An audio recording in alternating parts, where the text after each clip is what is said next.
జగన్ 2.0లో చర్యకు ప్రతిచర్య తప్పదు, ప్రతీకారం తీర్చుకొని తీరుతామంటూ జగన్మోహన్ రెడ్డి బెదిరిస్తున్నటువంటి నేపథ్యంలో ఈ బెదిరింపుల్ని ఎలా చూడాలి అనేది మనం విశ్లేషణ చేసుకునేటువంటి ప్రయత్నం చేద్దాం. ప్రస్తుతం మనతో పాటు ఉన్నారు ప్రముఖ రాజకీయ విశ్లేషకులు అడుసుమల్లి శ్రీనివాసరావు గారు. సార్తో మాట్లాడదాం. సార్ నమస్తే. సార్ నమస్కారం అండి. జగన్ 2.0లో చర్యకు ప్రతిచర్య తప్పదు, ప్రతీకారం తీర్చుకుంటామంటూ జగన్మోహన్ రెడ్డి బెదిరిస్తూ ఉన్నారు. దీన్ని ఎలా చూడాలి సార్?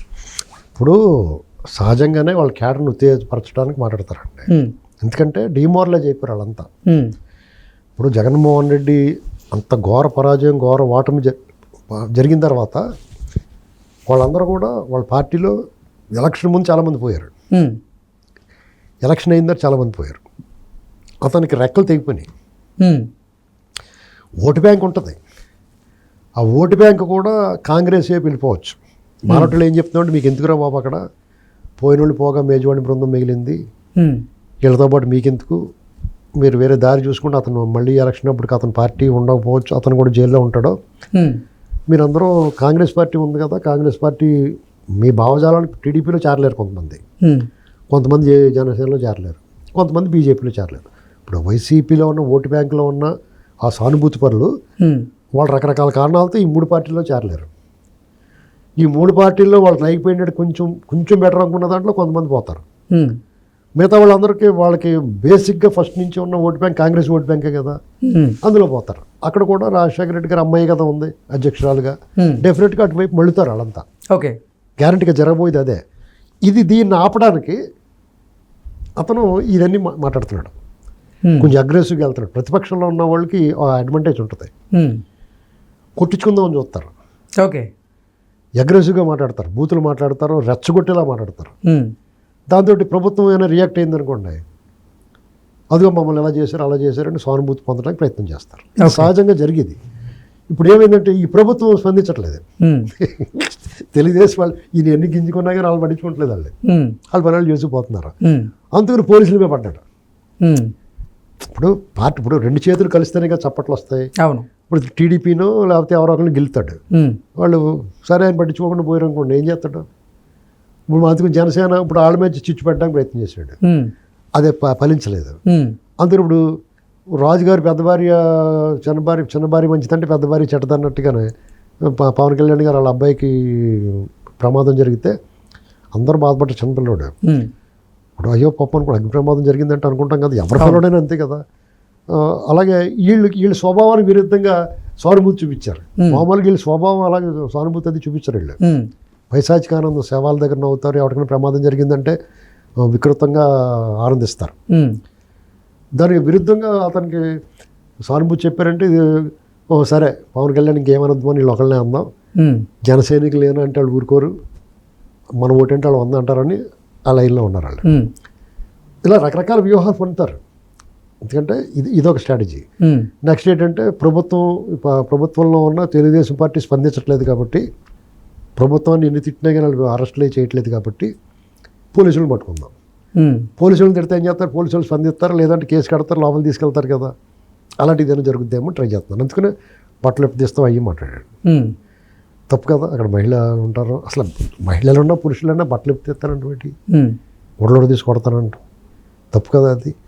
కానీ పోలీసులు ఏం చేయాలంటే, ఇలాంటి జరిగినప్పుడు 10 మంది 20 మందో జగన్మోహన్ రెడ్డి గారు అపాయింట్మెంట్ అడిగి వాళ్ళ ఇంటికి వెళ్ళి, సార్ వచ్చాం బట్టలు ఉడదీస్తున్నారు కదా, అప్పుడు దాకా ఎందుకంటే ఇప్పుడే ఉడదీయండి అని అడగాలి. అవునా కదా? అవును. కావాలంటే సగం బటన్స్ మేమే ఇప్పుకుంటాం, మిగతా మీరు చెప్పండి అని అడగాలి. అప్పుడు ఏం చేస్తారో తెలుస్తుంది. అప్పుడు దాకా ఎందుకండి, 29 దాకా ఎందుకు, వెయిట్ టైం లేట్ అయిపోతుంది, ఇప్పుడు అయిపోయింది సార్ అని అడగాలి. వాళ్ళు ఏమో అలాగ అడగరు, వాళ్ళు కూడా పట్టించుకోవట్లేదు. ఇప్పుడు ఏం చేయాలి అతను? ఒక పక్కన లీడర్లు పోయారు, క్యాడర్ కూడా పోయేలా ఉంది. ఇటువంటి పరిస్థితుల్లో వీళ్ళందరినీ ఫ్లేరప్ చేయాలి, వీళ్ళందరూ గేరప్ చేసి వీళ్ళందరినీ ఉత్తేజపరం చేయాలి. అందుకని ఇలాంటి స్టేట్మెంట్లు వస్తూ ఉంటాయి. అసలు 1 పాయింట్ పోయే దిక్కు లేదు, అది అడ్రస్ లేదు, పార్టీ ఉండదో తెలియదు, నీ మీద ఉన్న కేసులకి ఈ 6 నెలలు పోయిన తర్వాత చూడండి అతని పరిస్థితి.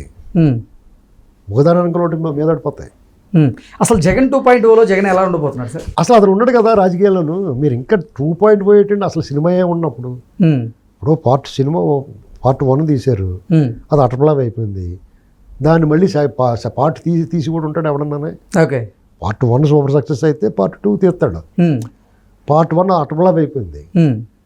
పార్ట్ 1 బాబాయ్ చూసాం బోర్ కూడా అయింది ఇంకెందుకు రా అనుకుంటారు కదా. అది తీయడానికి పెట్టుబడి ఉండాలి కదా. పెట్టుబడి అంటే ప్రజాభిమానం ఉండాలి కదా. ఇక్కడ పెట్టుబడి అంటే డబ్బులు కాదు, ప్రజాభిమానం ప్రజాదానం ఉండాలి కదా. ఇతనికి అసలు ఈ కేసుల వల్ల ఏంటంటే ఒకటి ఇతను బతుకు బస్టాండ్ అయిపోద్ది. ఆర్థికంగా బలవంతుడేమో కానీ ప్రజాభిమానంలో అతను అత్యంత పేదవాడైపోయాడు. ఇప్పుడు అతను కూడా ఉన్నవాళ్ళు కూడా వేరే దారిని చూసుకునే పరిస్థితి వచ్చింది. మేకపోతు గాంభీర్యం నటిస్తున్నారు వాళ్ళు. ఓకే. ఇప్పుడు అతనికి ప్రధానమైన బలం ఏంటి? అతను చెప్పేది నేను బటన్ నొక్కిన డబ్బులు, ఆ బటన్ వాళ్ళు అంతకన్నా బాగా నొక్కుతున్నారు కదా వీళ్ళు. నువ్వు పెన్షన్ 2,000 ఇస్తారు, 4,000 ఇస్తున్నారు కదా. నువ్వు అమ్మఒడి ఒకరికి ఎత్తి ఇలా తల్లికి వందనం ఎంతమంది ఉంటే అంతమందికి ఇస్తారు కదా. పైగా బస్సులు ఫ్రీకి ఇస్తారు రేపు మాపు. రైతులకి నువ్వు ఇచ్చావు, నువ్వు కేంద్రాన్ని నీది కలిపి 3 గదులు ఇచ్చావు, వీళ్ళు అదే ఇచ్చేస్తున్నారు కదా. అంతకన్నా రూపాయికి ఇస్తారు కదా. నువ్వు ధాన్యం 6 నెలల దాకా డబ్బులు ఇచ్చేవాడు కదా, వీళ్ళు వెంటనే ఇచ్చేస్తున్నారు కదా రూపాయి ఎక్కువ తక్కువ. పైగా ఉద్యోగ అవకాశాలు కల్పిస్తున్నారు. అమరావతి, పోలవరం ఇవన్నీ కూడా మంచి వాతావరణం ఉంది కదా. నీ ఎంక ఎవడ చూస్తాడు? లాజికల్గా ఆలోచించండి, ఎంక ఎందుకు చూస్తాడు ఎవడన్నా? ఆ ఫస్ట్రేషన్లో ఇలాంటి మాటలు మాట్లాడుతున్నాడు, ట్రై చేస్తాడు. ఈ అడావుళ్ళు ఇలాంటి మాటలు మాట్లాడినప్పుడు ఈయన జైల్లో పడితే సానుభూతి వద్దేమో ఒకటి. జైలుకి వెళ్ళి వచ్చిన వాళ్ళందరూ ముఖ్యమంత్రి అయ్యారు. చాలామందికి సానుభూతి వచ్చింది. కానీ జైలుకి వెళ్ళిన ప్రతి ఓడికి రాలేదు సానుభూతి. ముఖ్యమంత్రి అయిన వాళ్ళు ఉన్నారు, సానుభూతి వచ్చిన వాళ్ళు ఉన్నారు జైలుకి వెళ్ళిన వాళ్ళు. అలాగని చెప్పి జైలుకి వెళ్ళిన ప్రతి ఓడికి సానుభూతి రాదు. నీలాంటి జైలుకి వెళ్తే సంతోషం సంబరం చేసుకుంటారు. నువ్వు గతంలో వెళ్ళినప్పుడు ఎంతో కొంత నీ మీద సాఫ్ట్ కార్నర్ ఉంది ప్రజలకి. ఒక అనుమానం ఉంది నీ పరిపాలన, నీ వ్యవహారం, నీ మూడే సాపరాన్ని పూర్తిగా తెలియని వాళ్ళకి. ఒకసారి నువ్వు 5 సంవత్సరాలు పరిపాలన చేసిన తర్వాత నువ్వేంటో తెలిసిపోయింది అందరికీ. దగ్గరుండి చూస్తారు, ప్రతి కూడా అనుభవించాడు. నీ తాలూకు బాధలు, నువ్వు పెట్టిన బాధలు ప్రతి కూడా అనుభవించాడు. ఇక నువ్వు కొత్తగా ఏం చెప్తావు? నువ్వేం చేస్తానని చెప్తావు? నువ్వు 2.0 అన్నావు అంటే 1.0 మనకి చాలా తీవ్రంగా బాగా భరించలేకుండా ఉంది. 2.0 ఇంకా అంతకన్నా భయంకరంగా ఉంటుందని కదా. పైగా మీ వాళ్ళు ఏమంటున్నారు? గుంటూరు అవతల నరికాతలు పడేస్తాం, గుంటూరు అవతల ఈదులో లాక్కొచ్చి కొడతా ఉంటున్నారు. ఈదులోకి లాగించుకుని కొట్టుకుంటాక నేను గెలిపిస్తారా? అవునా కదా. నేను ఎందుకు గెలిపించాలి? నీకు ఎందుకు ఓట్లు వేయాలి? ఆల్రెడీ అన్ని తాగడ పెట్టేసు, వీళ్ళంతా రెడీ చేస్తున్నారు. ఓరు బాబు ఇద్దరు బాబు మళ్ళీ పోగొట్టేస్తాడు. ఎవడు నువ్వంటే భయం జనాలకి. నీమంటే కోపం ఉంటే కోపం తగ్గుద్ది, నీ మీద అసూయ ఉంటే తగ్గొచ్చు, నీ మీద ద్వేషం ఉంటే తగ్గొచ్చు. కానీ నువ్వంటే భయం ఉంది. ఆ భయం ఈ ప్రభుత్వం ఏం చేస్తుంది? నువ్వంటే ఉన్న భయాన్ని పోగొట్టట్లేదు వాళ్ళు, అలాగే ఉంచుతున్నారు. అలాగే ఉంచుతారు.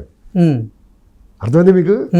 ఈ ప్రభుత్వం స్ట్రాటజీ ఏంటంటే జగన్ మీద ఉన్న భయాన్ని వాళ్ళు పోగొట్టట్లేదు. ఆ భయాన్ని పోగొట్టమని మనం అడుగుతున్నాం. కానీ వాళ్ళు ఆ భయాన్ని పోగొడితే మళ్ళీ రెడీ అయిపోతాడు అని చెప్పేసి ఆయన మీద ఉన్న భయాన్ని పోగొట్టట్లేదు.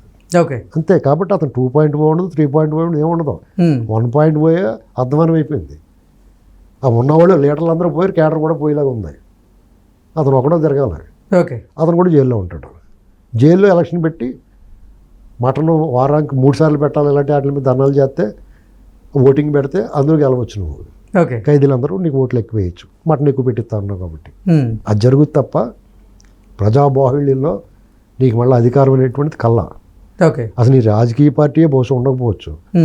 నీ శాశ్వత జీవితం అంతా జైల్లో గడపాల్సి వస్తుంది. ఎందుకంటే అన్ని లెక్కకు మిక్కిలి కేసులు ఉన్నాయి. పాత కేసులు వదిలేస్తే ఈ 5 సంవత్సరాల్లో చేసిన దుర్మార్గాల, అరాచకాల, అవినీతి, డే లైట్ రాబరీ విషయంలో అతను భగవంతుడు కూడా కాపాడలేడు. Okay sir, thank you so much.